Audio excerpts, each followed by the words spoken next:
Welcome back to That's Life with John Carver. Today I'm sharing some thoughts on I gave myself reasons why. Again, I gave myself reasons why. When I was a kid, my family and I traveled to Texas to visit some of my parents' friends, and that particular day my brother and I were outside petting some horses that belonged to the family that we were hanging out with. All of a sudden there was a huge explosive sound, and the horses jumped and my brother and I jumped. My father ran outside thinking something happened to us. We found out that the sound was an airplane breaking the sound barrier, which created a sonic boom. On October 14th, 1947, Chuck Yeager surpassed the speed of sound for the first time.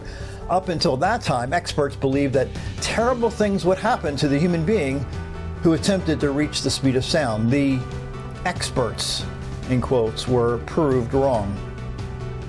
When I look back at my life, I discovered that in order for me to push through some of the most difficult situations, I had to invent some reasons why I needed to do what I needed to do to get things done. I've bought hundreds of books in my home library, and a huge percentage of very successful people do the same thing. They invent reasons or shortcuts to get them to do the hard stuff. I'm sure you've heard the story of the carrot and the stick. The carrot represents a reward for doing what needs to be done, and the stick represents a punishment if what you don't do what you need to do. It seems the successful people create, quote, carrots in their lives. Many people, young and old, give themselves mini goals, or if you will, carrots, to push them through tasks that they really don't want to do in the first place.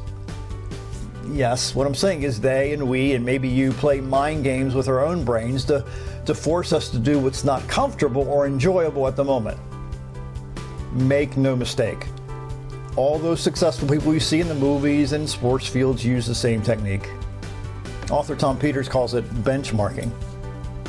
You see, oftentimes the really big goal you might have seems way too much to even think that you can achieve it. The secret is to give yourself mini whys to push you through each and every day. Author Seth Godin writes, quote, "If you need deadlines to do your best work, make some up." Again, if you need deadlines to do your best work, make some up. There's no shame, in fact, in that. Really, it's a brilliant hack. It's a brilliant shortcut. So set up a method or reward or punishment with a third party, money in escrow that goes to a cause that you hate, or public congratulations, or whatever the method. The point is that is the same. You've been trained since childhood to respond to external deadlines.